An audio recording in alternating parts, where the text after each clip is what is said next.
Welcome to Running It Back, the Lessons Learned from Sports podcast. I'm Mike Palmer, joined as always by Tarlin Ray. Tarlin, how are you doing? I'm fantastic. I'm grateful. I'm grateful for moments like the sports equinox on Thursday when the NFL, NBA, Major League Baseball, NHL, and college football and any other sport you can name we're all playing at the same time. Yeah. I'm grateful that the Dodgers still have a chance.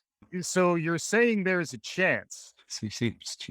I'm grateful that my big sis, Tanika Ray, launched her podcast, Mama Stay, 20 years in entertainment, hosting on Extra and tons of shows. Yeah. Just in the crossover moment, I'm going to pump up my sister. And Nice. It's about from Hollywood to Mommywood. Check it out.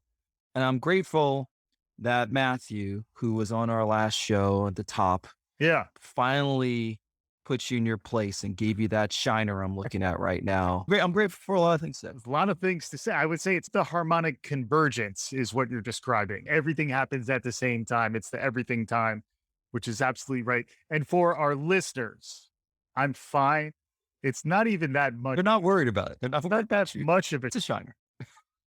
But Matthew Palmer, shout out. He had his audio debut on our previous episode of Trending in Education. Things are going well here in Brooklyn. And the NBA is back. It's back, baby. Like it never went away. I know there have been a few times on this show where I've said, I need a little time. It's not that I don't love the NBA as much as I do. I just need a little me time from the NBA. That's no longer the case right now. The NBA is back. The Knicks are exciting. Madison Square Garden.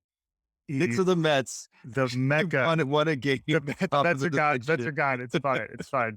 And then your Lakers slow out the gate. There's so much news happening. The Robert Sarver story, which we'll come back to at a subsequent time, harkens back to Donald Sterling with the Clippers in 2014. Check out the Black Belt episode. Check out our Black Belt episode. The NFL. What's happening with John Gruden, and then what may in fact be some covering up. Heaven forfend, the NFL was not fully transparent with the rest of the world. Concussions. But it's concussion. It's bad for you. But it sounds as though they may not have been fully forthcoming about some racial issues that had been surfacing for quite some time around the Washington football team. Go figure, considering their name at the time, considering their ownership at the time. We'll leave that for other episodes in the future. And also the top 75 players of all time. Exactly. There is no way the Lakers can lose, right? Because we have 4 of the top 75 players of all time on one team right now. Yeah. Not including Dwight Howard. Not including who people say should have made that list. But let's another great show. We were talking about recording 5 episodes at once, but we will get to that show. But Carmelo, I went to the game last night. That's why this is top of mind. I got to see Point God in person, who is the only player, Chris Paul, to hit 20,000 points and 10,000 assists in a career. Yeah. You're in the Staples Center. I'm in the Staples Center. You're watching how many future Hall of Famers, not counting Diane Cannon? How many future Hall of Famers? 5 on the Lakers, because Dwight will be a Hall of Famer. Yeah. Carmelo, who's a top 75 player of all time. Yeah. Russell Westbrook, LeBron, and AD, all top 75 players. And then on the other side, you have Chris Paul. Yeah. Another top 75 player. Yeah. And at some point, will Booker or not make it in? But that's the lineup. We have 4 top 75 players of all time. And at one point in the third quarter, we were down 30. Yeah. Yeah. 0-8 for the year. Preseason doesn't count. 0-8 for the regular season. And for those who said Russell Westbrook is probably one of the most athletic guys I've ever seen with 0 touch. Yeah. I've never seen someone throw hammers for layups at the rim. Right. Russell Westbrook. No lollipop touch. No Steph Curry kiss off the backboard. No. Yeah. It is going to clang off the backboard. And that's another topic. He's been playing for you. Just to be clear to our listeners, you were at the Staples Center, you went to sleep, and now we're recording. That's basically at the Staples Center, woke up at 4 because I like to try to get a little prep for you. Now we're recording. And we're not even talking about anything we just discussed. Those are all other exactly. things that are happening because everything is happening. It's a great time to be looking for lessons learned in the world of sports. Just as a sports fan, it's amazing. But in terms of team chemistry and understanding how to work together, and then understanding how that plays out frequently in the media, how it ties to mental health. A lot of the topics we've been talking about on the show in recent months, all coming to a head in Philadelphia of late with the Ben Simmons saga, which is following on the heels of the Kyrie Irving drama, which is still, it's like one's on ABC, one's Guiding Light, the other one is General Hospital. But which narrative are we diving into today? We're diving into Philadelphia. Ben Simmons, is he showing up? Does Joel Embiid have to babysit him? Shots fired. Is everyone accepting accountability? Is anyone owning anything? Tarlin, Doc Rivers, aside from Good. Glad you threw that in. Can we just talk about Ben so we set the stage? please. 2016, first round, first pick in the NBA draft, born in Australia. Good night, Mike. Injured his first year, so doesn't play his whole first year in summer league. He breaks his foot, his fifth metatarsal. I might have done it twice in college. And even squeezing in, I believe he claims to have played college at LSU for a season, although some of that videotape, who knows? Has been destroyed because an 18-13 LSU team, they never make it out of the SEC, and he's the only number one pick in the modern era to never play an NCAA tournament. That's just a random fact. Thank you, Wikipedia. Yeah. 3-time All-Star, 2020 All-NBA team, 2 times Defensive Player of the Year, led the NBA in steals in 2020. So he's missed his 2017. He's played 2018, 2019, 2020. Yeah. And obviously this year, 4 years in the league, they signed him to a mega contract. And we know that Ben was part of the process. Yeah. And just also to follow up on that, do you have his stats about Kardashians dated in front of you? I think it was only one. Okay. But is it the same Kardashian that Devin Booker is now dating? I see it's complicated. That's another episode. Is it the Kardashian that's the billionaire? The Kardashian episode. We'll come back to that one too. But do you consider the Jenners the Kardashians? Or are they Kardashian adjacent?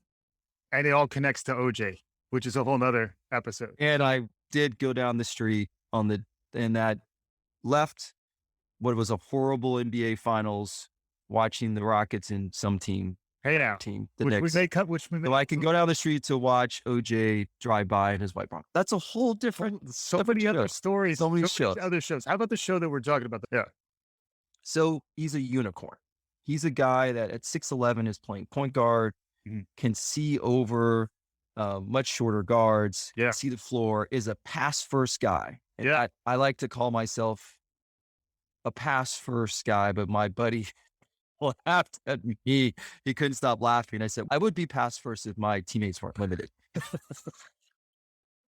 So he's a pass first guy. You know, he'll get 13 points. He'll get 9 rebounds, 8 assists. Yeah. He's a defensive problem. He's a fantasy stat stuffer in particular. He'll get you steals. He'll get you blocks. Yeah. And he's got some court sense and he's still young. He only played the 1 year in college. And how old is he now? 20, 21? No, 22, 23. We'll have someone check that out. I'm going to age is just a time and age, just a social construct. So anyways, Ben Simmons, playing with Joel Embiid, one of the top centers or the top center outside of Joker in the league, they have been playing up to a point where they're actually now being competitive in the NBA. 26. Come on, man. Come on.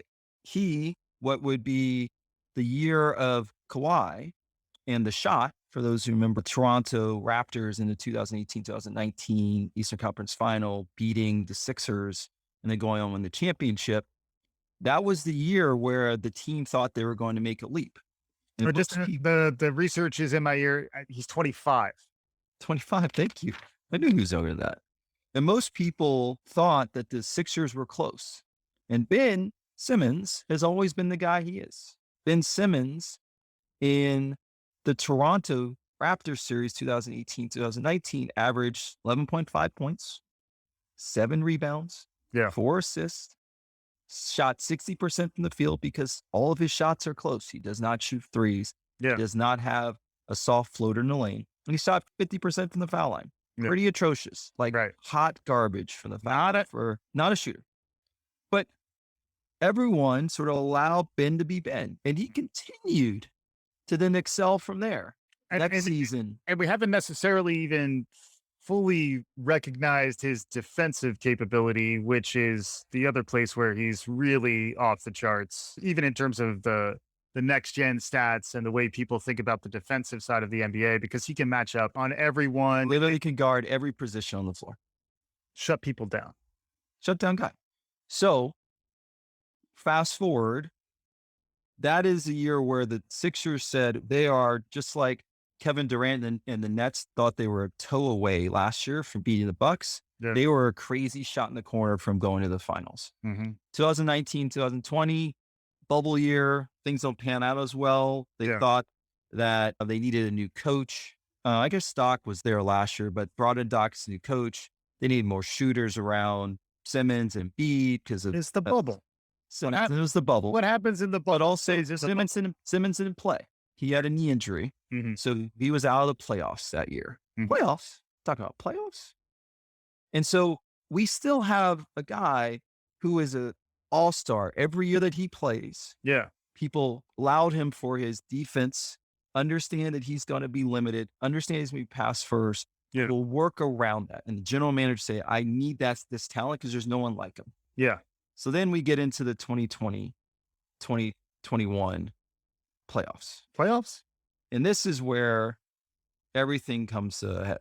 Against the Hawks, we have in this series, Simmons, 9.9 points, 6.3 rebounds, 8.6 assists. So if you compare it to the last time he was in the playoffs, his points are down a little bit, slightly down in rebounds, 2 times the number of assists, still shooting 60% from the field.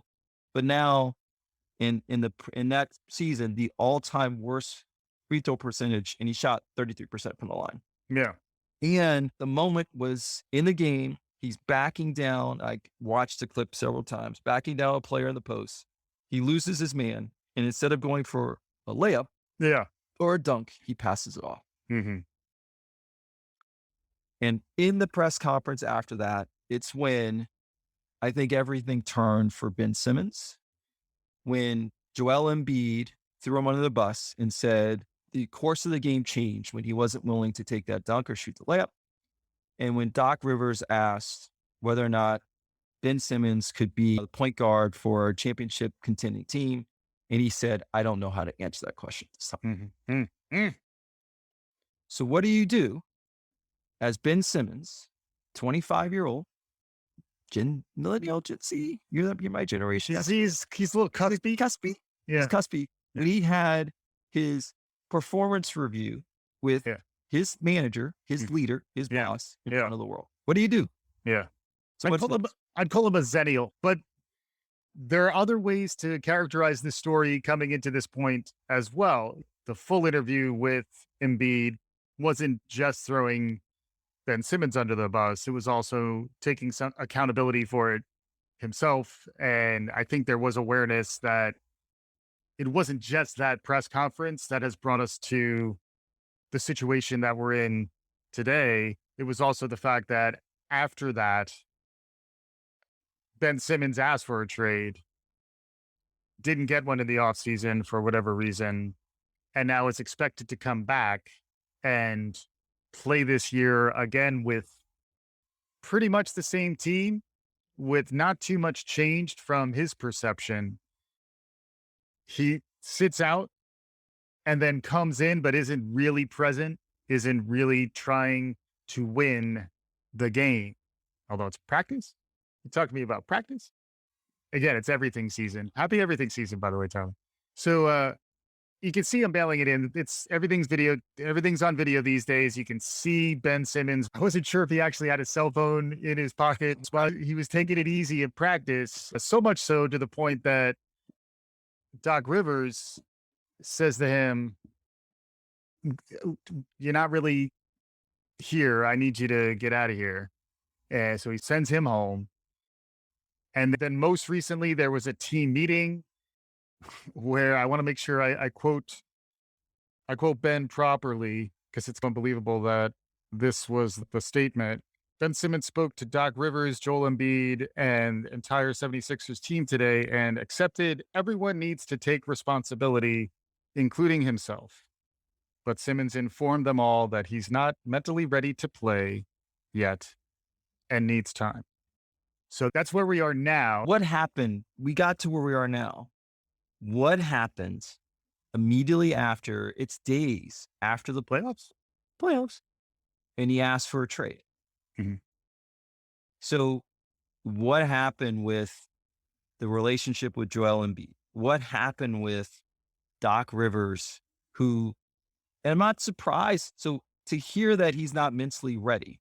Yeah.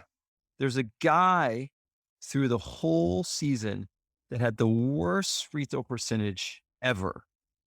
He's not mentally there. Yeah. It's mechanics, but a lot of free throw is confidence and just mentally being connected to shooting a repetitive shot. Yeah.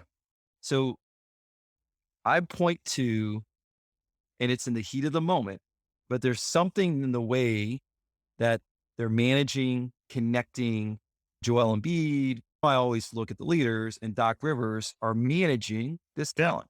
Right. You can't treat everyone the same way. Right. Yes, he's getting paid millions of dollars. So it is that as part of it, you're going to get hammered. But what happened that the same guy, the same player is asking immediately for a trade? Right. It's unclear. And that's where there's many different angles to this story.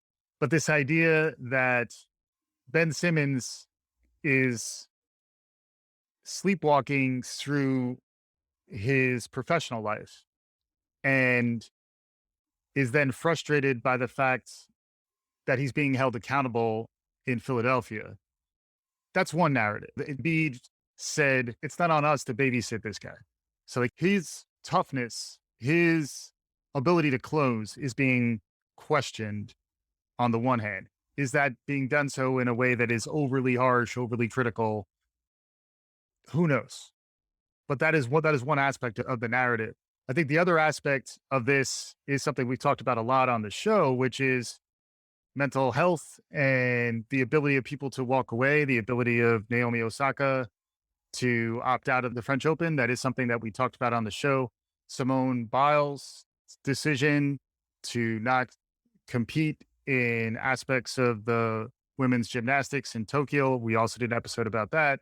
Kelsey, the lineman for the Eagles, just came back to the team after needing to take a break from the team.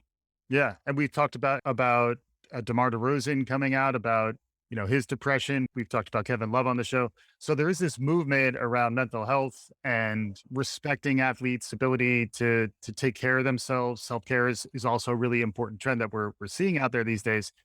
So these things are colliding. And I got to say, for me, who has a bit of an old school mentality, partly reflecting my age, there is that element of you got to step it up and be held accountable, and leaders hold themselves accountable. And for me to see Ben Simmons opting out of that accountability, but then connecting it to mental health issues, that's where I'm struggling with this. Why is Ben Simmons a leader? He's the second highest paid player on the team. Doesn't mean he's a leader. Well, the leader on that team is Joel Embiid, who is showing interesting leadership, where I understand he didn't throw Simmons under the bus, but he did. Yeah. He then said, as he's coming back, how disappointed and how is almost downright disrespectful what Simmons was doing to not be playing with the team. Yeah. And then sits down finally with Simmons, and who knows how much he tried over the course of the summer, and says, everyone in Philly, we should support him. So that's an interesting flip-flopping and leadership. Didn't have his back. Last show, we talked about Draymond Green. Yeah. And his leadership and his support of Wiggins, whether or not he believed in whether he should be vaccinated or not, and his choice. And you had a sense that Draymond was leading in a different way, behind closed doors and not in the media, and not taking shots. So I just question whether or not, I understand you may be the most talented. We talked about this with Kyrie in the last show. Just because you're the highest paid does not mean you're the leader. just because you're the point guard, and normally the point guard is the field general, he's not the leader of that team. Yeah, and I think that's probably true. But my point is, you need all 8 guys, all 9, 10 guys to feel like they are leading somewhere and demonstrating some value to the rest of the team who's committed to what you're trying to do. If one of the players who is clearly the most talented on the team, definitely among the top 2, arguably the most athletically gifted player on the team, if they are checked out, and checked out is different from leading in your own way. Like I would say, comparing Ben Simmons to Dennis Rodman on the Bulls, Rodman's ability to contribute offensively is less even than what you get with Ben, much less, significantly less, although his offensive rebounding was incredibly different. I just think the element to which someone accepts their role, understands what they're doing as part of the team, and then ultimately has the higher level objective of the team's success as top of mind. I think that has to be part of the DNA of the team, part of the leadership that everyone has to exert. And then there's a few players who need to step it up above that. Embiid is one, but teams don't win championships with just a single leader. Look back at the Toronto championship. Was that Kawhi's team or was that Kyle Lowry's team? Marc Gasol. Like there are different elements to the successful leadership recipe. I think the question is Ben toxic in a way? Same question around Kyrie. Are these players not just not leading? Are they either by virtue of saying that they're not the leader or by saying they're the leader and then not really following through on that leadership mission? Are they ultimately making the team worse than it would be if they weren't playing at all? So I'm pushing because I'm not defending Simmons' actions, but I'm trying to look, and we'll run it back to some disgruntled employees, disgruntled athletes from the past and look to the why. Mm-hmm. But I was on a podcast earlier this week, The Balancing Act, Tempty, talking about disengaged workers. Mm-hmm. And Ben Simmons is disengaged. Is he part of the great resignation that we're seeing? The disproportionate number of employees, 30 to 45, are saying, screw this. He doesn't fit in that camp. Disengaged employees normally have a lack of understanding of the vision. Mm-hmm. He understands the vision. We're trying to win a championship. Disengaged employees don't have agency. He's a point guard. He's got the ball in his hand. He's got agency, right? Yeah. But disengaged employees often, where you have a mismatch, they don't understand their role. Mm-hmm. This is where I think there's a conflict between Philly GM, coach, team, and who Ben Simmons actually is. Right. And I'll circle back to watching Russell Westbrook either spot up in the corner shooting threes, even shooting free throws when you know it's going to miss, just based on the follow through. Yeah. Ben Simmons is who he is. Ben Simmons is the same guy, 3-time All-Star, stat stuffer, 13, 9, 8. Category stuffer. He's in a 9-cat, we call it a 9-cat league in fantasy. I may have a couple fantasy teams in basketball as well. 5 teams, 3 across football, and basketball is a little, but can't quit you, fantasy. But in a 9-cat league, he's dominant. Free throws hurt you, but a 9-cat league, he's dominant. But he is who he is. The conflict arises. And I'm not saying we'll get to the way he's performing, petulant child, things like that, because we're not having a common understanding of what his role is. Mm-hmm. And you're trying to make Ben Simmons into something he will not be, which is a shooter, which is shooting floaters off the dribble. I don't care how long he spends in the offseason trying to perfect. That is not Ben Simmons. Right. Although he could be a better finisher. He was having confidence issues. That's what I'm saying. No, he can finish. That game, you needed to put him in a warm blanket, put your arms around Ben Simmons and figure out how you're going to get the most out of him. As Doc Rivers, as the leader, look at that and say, that's not you, and build up his confidence in the next. So that the first plays you're running is him dunking on people, him finishing the lane. He can finish in the lane. He shoots 60% for a reason. Right. He is a big man playing a point guard game. My challenge is he is never going to be who you want him to be. Reminds me of Dennis Green's famous quote, "They are who we thought they were."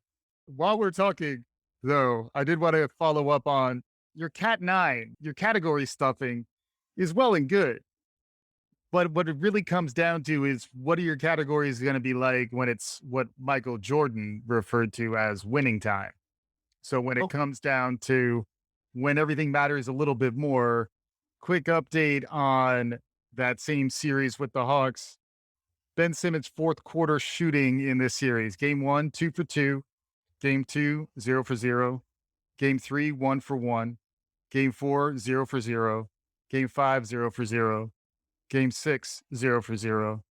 Game 7, 0 for 0.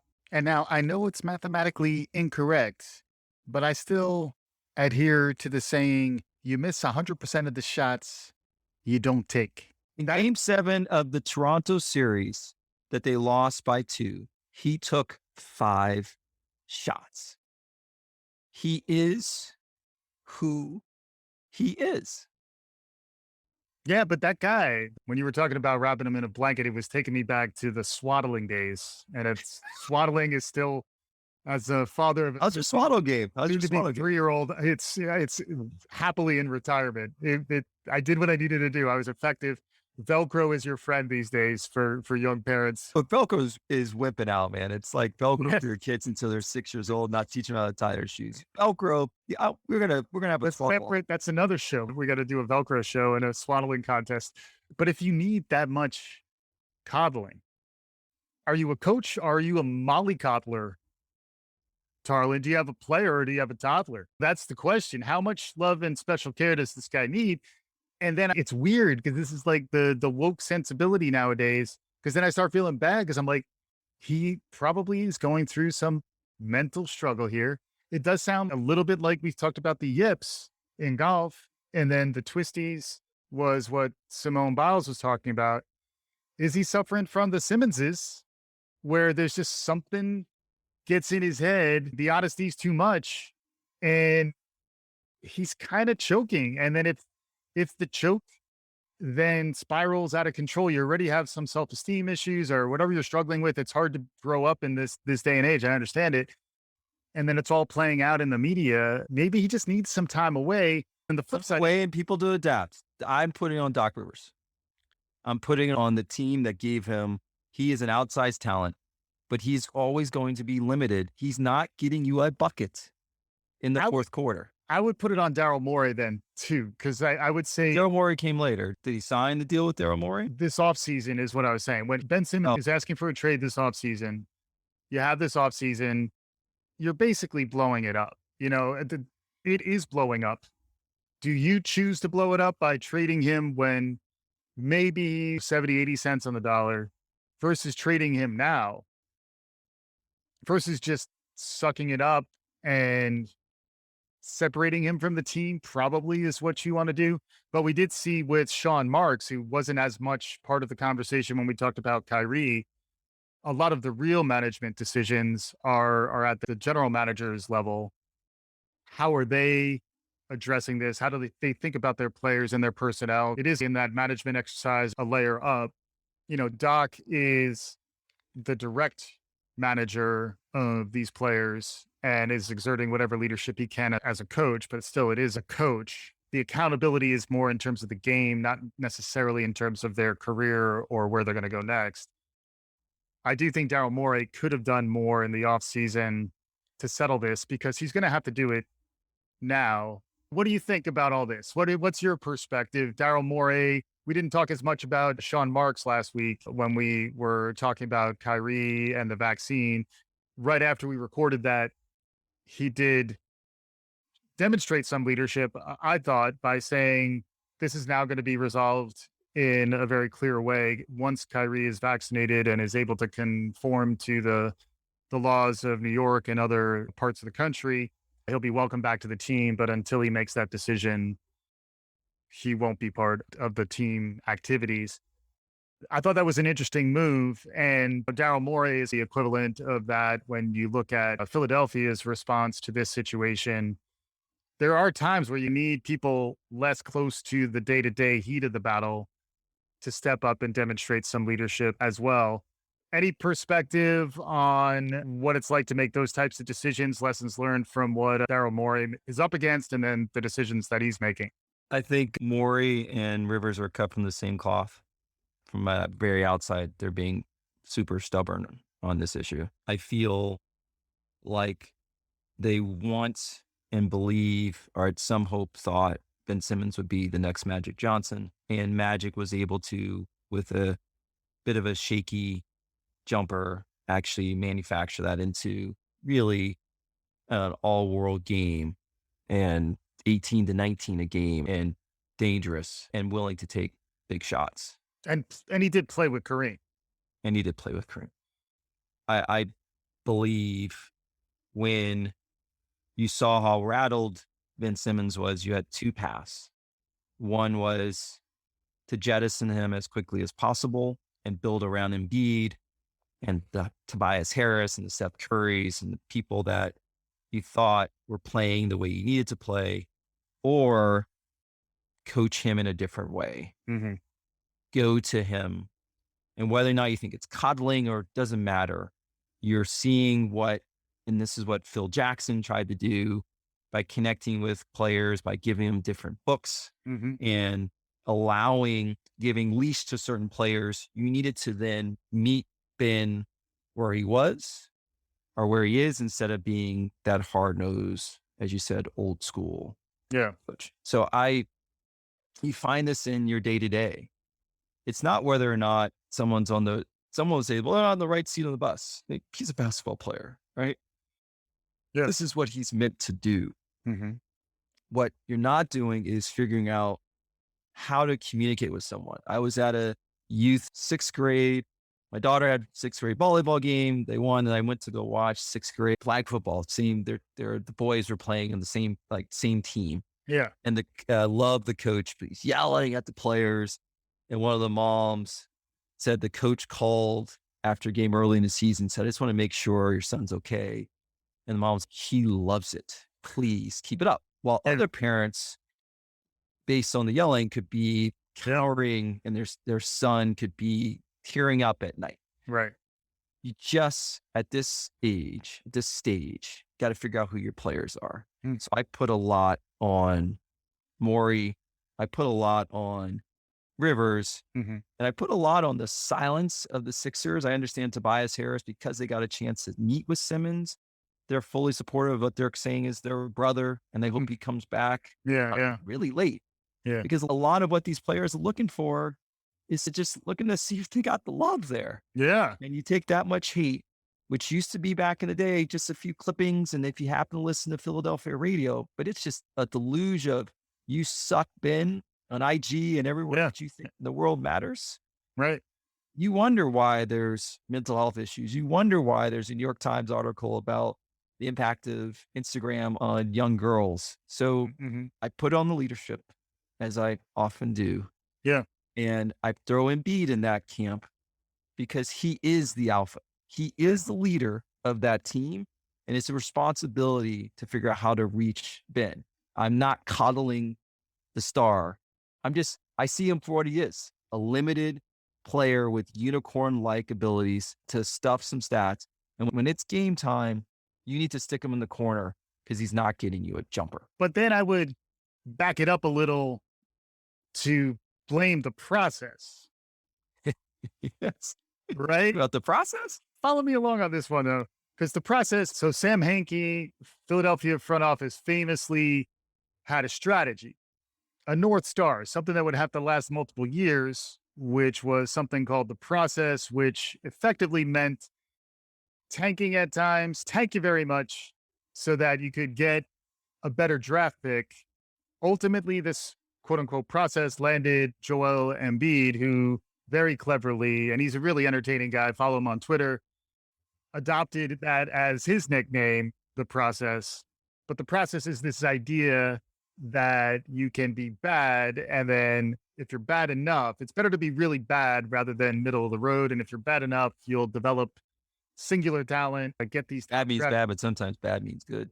Yeah. And then these draft picks, top picks, eventually you're going to land these generational talents. And it looked as though the process, quote unquote, was working in that you got Joel Embiid and then you got Ben Simmons. But I think part of the problem with this approach, a lot of P's, good thing my pop guard here is working, is the process eventually becomes a ghost in the machine, and there's no one who really is owning the strategy. Henkie is gone. Maury jumped out of the Houston Rockets, the flaming, decaying mess that was the Houston Rockets to land in Philadelphia. Doc similarly got out of a losing situation for him, at least with the Clippers. Those are relatively recent moves. When you think about who is the puppet master, to me, Philadelphia's problem is the puppet master is the process. And until they can get somebody to break out of that and say, here is the vision for this team, which to me would either fall on Morey or ownership or a combination with Doc, but get some kind of construct together so that there's a real vision for where this organization is going. I think they're there now. They're pot committed to Embiid, but let's move forward, turn the page. Even these number one assets, maybe part of the process is you're going to have to do some blockbuster trades to get them out. Because also they did make moves to get Jimmy Butler in there, and Jimmy Butler also didn't work. So if every time it doesn't work, maybe Ben is part of the problem, but you don't know until you move him. Make a move. I totally agree. And I hate agreeing with you. I've been disagreeing with you most of the show. It's not your fault. I'm really persuasive. There's the concept of pivot, persevering, or killing, especially when you're looking at product, new features. We were persevering as a Sixers team, 2018, 2019, you're close. 2019, 2020, the bubble hits. You don't have Simmons there. You're not a full squad. I think Embiid was a little gimpy as well. And so you're pivoting a little bit because let's get some more shooters around us. That's when Seth Curry comes in. You're like, we can stretch the floor. Then you have what is a disaster, playoffs, the Atlanta game, and the trade, and you have a decision. Do you continue to then off that pivot persevere and say, nope, we're going to stay in the course, or you kill it, to your point? Because they haven't post-process. What is our new vision for the team? And if you look at it objectively, at what the layout of the team is, you got some great parts. Tobias, you have an all-world talent, dominant in Joel Embiid, threes, one of the few big men to take people in the post. You can get some unbelievable assets and be really scary in the postseason, as you've seen with teams like Toronto. Well, Kyle Lowry, he's a good player, but he's not, the big three. So I agree with you. I said that a disengaged employee, there's three things you look at where you have to understand the vision. Does the individual have the agency and to understand their role? I guess the only check is on agency because the vision is actually muddy. Mm-hmm. The post-process vision is muddy. Mm-hmm. And you have a player that doesn't necessarily fit with your all-world talent. And so it's time to punt. Yeah. It'll be a better pasture, better environment for Ben Simmons. Mm-hmm. And it will allow the Sixers to continue to roll forward. And I would say players like Ben need a lot of your attention as a coach. So if you are putting together a team where Ben's going to need a lot of attention, we know Embiid's going to need a lot of attention and coaching to actually get himself to the next level. How many of those types of players can a coach like Doc Rivers manage? He'd do a better job with Embiid if he didn't have to think about Ben, but then they need to get more in return. They can't just lose Ben because Philadelphia is certainly not good enough, in my estimation, to be competing for a championship if they don't get some return on the Ben Simmons side of the equation. And I would say the agency part, I might question that too. I think he may not have as much Freedom. ability to assert himself in this context because I think he may just be suffering. He may just be unclear, although we didn't get into it as much in terms of the history of folks demanding trades. But part of the leverage that you get is by having the organization understand that basically this player is not going to play this season, which really forces the team's hand to make the trade. So it's unclear how much of Ben's concerns about his own mental health and his readiness to play are genuine and how much of them are tied to what he and his agent are trying to do in terms of any leverage they might be able to assert on the team to actually get him traded to where he wants to go. But lots to learn, Tarlin, lots to learn from sports. Yeah, I agree. And to close, we didn't get a chance to run it back to, we looked at some of the most disgruntled athletes. Yeah. You got to give a shout out to James Harden forcing his way out of the Houston Rockets organization, showing up probably a little large. This was called the Krispy Kreme strategy, I believe. A little large. Yeah. And forced his way to the Nets. We have to give a shout out to Jimmy Butler, who wanted out of the Minnesota Timberwolves. They forced him to play, and he proceeded to go to practice. And no, he didn't opt out of drills. He destroyed every single person on the court, talking so nasty to them that they wanted him to leave practice. So we got to give a shout out to Eli Manning, who never played. He was a petulant child. He was disgruntled for an hour because the San Diego Chargers drafted him. He gets to the Giants. Shout out to T.O. for fighting with his quarterback. Is that my quarterback? My quarterback. Donovan McNabb. Shout out to Allen Iverson, who clashed with the media and all his coaches to get run out of Philadelphia. Shout out to Carmelo. That Denver Nuggets team, they were so scary. But he claims he never wanted to leave. He just wanted to be part of a rebuilding team. So he got to go to your Knicks. Yeah. You're welcome. Yeah, thank you. Shout out to Kobe, who wanted to get traded in 2007, told the Lakers to do the right thing. And then we got Pau Gasol. The rest is history. Shout out to Chad Johnson. I'm sorry. Ocho Cinco, who was disgruntled for a while because Marvin Lewis didn't stand up for all his antics, post-touchdown antics. And he ended up playing 2 more years. Shout out to Carson Palmer, who was done with the Bengals. No relation. Are you sure? I mean, it's not like I'm disowning him, but as far as I know. Was done with the Bengals. And at one point, the owner said, Carson Palmer's retired. And that's when they drafted the Red Rocket. Yeah. Andy Dalton ended up getting traded to the Raiders. Shout out to redheaded quarterbacks. Thank you. There you go. And last and not least, to the guy who started an altercation on his own bench, to the guy who stood up the whole game during the Suns-Lakers game last night, where Diane Cannon was so mad, told him to sit down. And Dwight Howard said, hey, I'm cheering for my team. To Dwight Howard, who wanted to get out of Orlando Magic because he needs to get out of the smart market. He needs to be able to express himself and be more involved in things like entertainment and other things that matter to him. Yeah.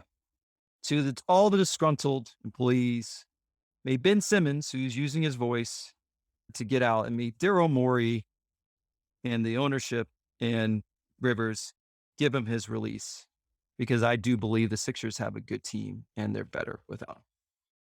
There you go. Lots of lessons to learn, lots of topics to talk about. We're really just scratching the surface. Hopefully you're enjoying what you're hearing. Running It Back is the name of the podcast, available anywhere you get your pods. Visit us at runningitback.fm. We're on Twitter at runningitbackfm. Thanks as always for listening. Tarlin, excellent performance as always. We'll be back again soon. You did all right. This is Running It Back.